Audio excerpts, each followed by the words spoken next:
We actually have 303 individual products in the sleep makeup range. So as you can see, we're really going for turnover of units rather than pricing the brand at a prestige level where you don't get a high turnover of units. Well, I know we're starting by researching the market. Is there any common pitfalls? What mistake to avoid? Yes, that are common with companies like ourselves who aren't based here. Supplier, don't take in consideration investment. Remember, you're coming to a continent and you need to make a big investment to put a product like that on the market. Trust me, for free it's not gonna work. Phew, as I thought, tough words.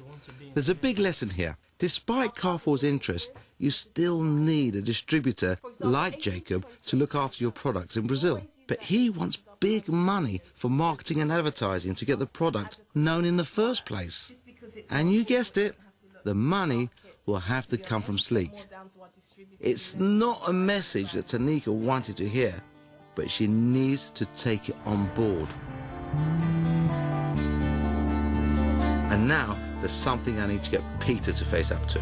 I think he's missing the key issue: how to get visitors to the Dreamaid site. Enough flim-flam. Let's talk numbers.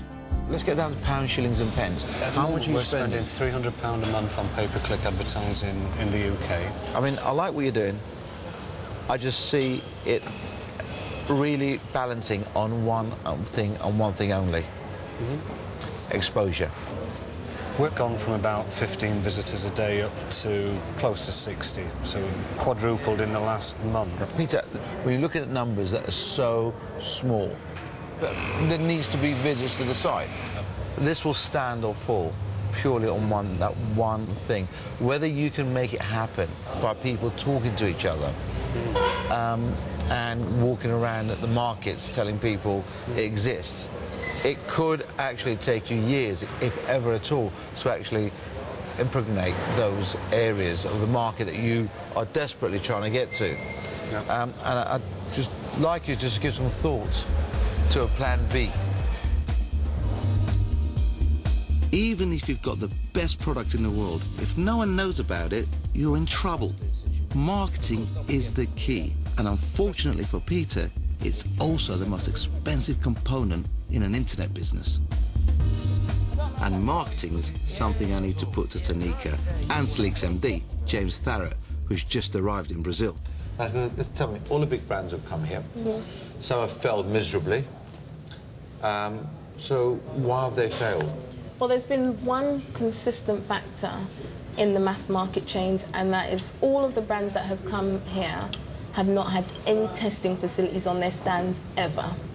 It's not happened in any of these stores. So I'm really concerned with us getting in there now and making a difference and making our mark.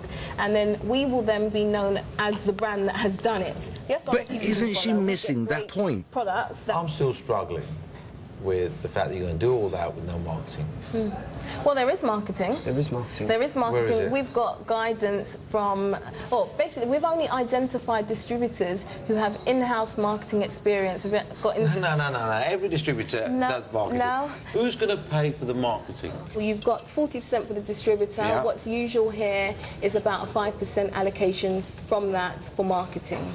Within the 40%? Yes, within the 40%. There's not enough there. Well, this Peanuts. is what their requirements are Peanuts. in It's terms peanuts. of. Okay, it may be peanuts, in your opinion, but I think that's to not my start, opinion. It's got nothing to do with it whatsoever. My opinion is totally irrelevant. It's what's going on in the market. That is absolutely peanuts. Well, I think when we compare it to what the other brands who are doing, who we're compared to, I think it's enough to start. I think if the Whilst I admire Tanika's tenacity, she's wrong. And on that cautiously optimistic note, it's farewell Brazil. The adventure is nearly over, but not quite. We're back on home turf. What's going to be interesting is if in the cold light of day, our company's business plans remain the same.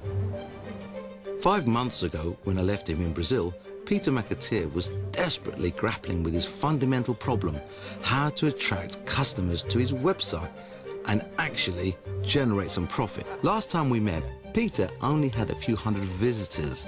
No one could survive on those sort of numbers. So, how's he been doing since? Well, apparently he's got some good news and bad news. The good news is that we've gone from circa 1,000 people visiting the site a month, and we're now up at, it's about 4,500 to 5,500 in Brazil. How much money have people spent? It's embarrassing, to be honest, in terms of how much I've spent versus how much they've spent. But, you know, it is... Well, tell me then, go on. Well, we've only sold circa £1,000 worth of goods.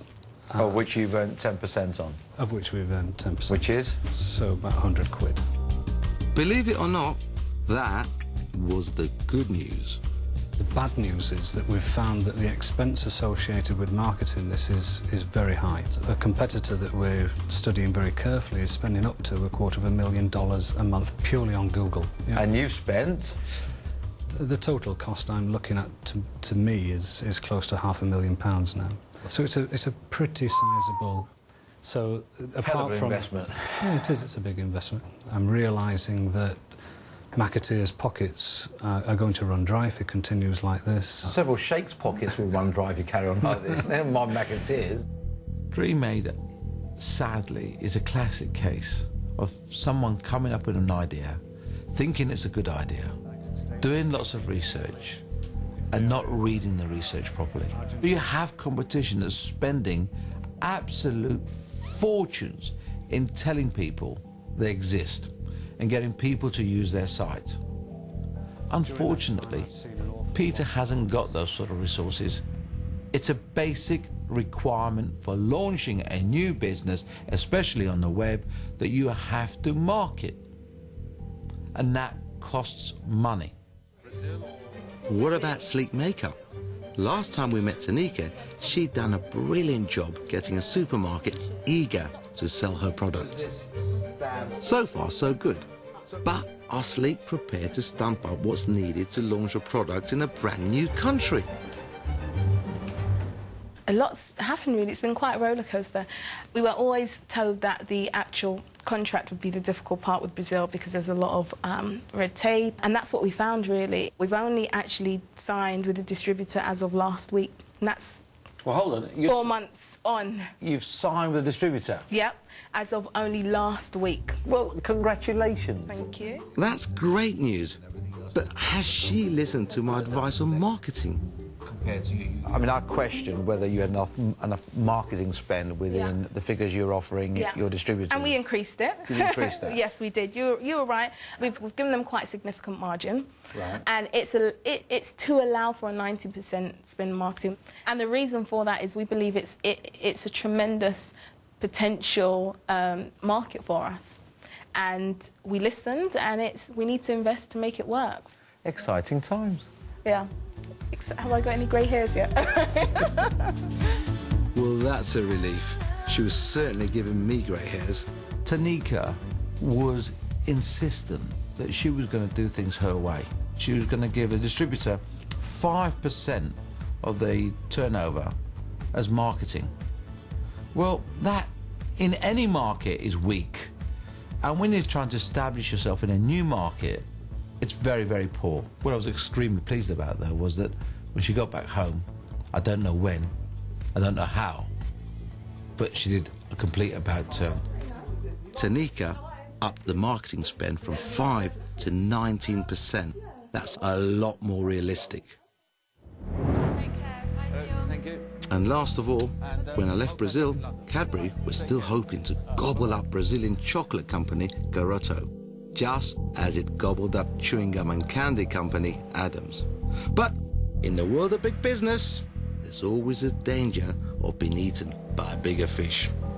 When Kraft made a hostile bid to take them over, selling chocolate in Brazil became the least of Cadbury's problems. We've got the classic case now where the predator is now being chased by a predator. Kraft now see Cadbury's as a tasty morsel. The battle for ownership of the British chocolate maker Cadbury could be over. A British name for In February 2010, Kraft finally succeeded in its 5-month battle to take over Cadbury. So of course the moral of that story is, it doesn't matter how big you are, there is always someone out there who's bigger than you. As we've just seen, you've done your research, you've gone to a new market, your product has ticked all the boxes. Does that guarantee success? No. You must remember you're going to have to invest heavily in marketing and PR if you're going to get the country to understand your product. If you do that, your dreams could be a reality.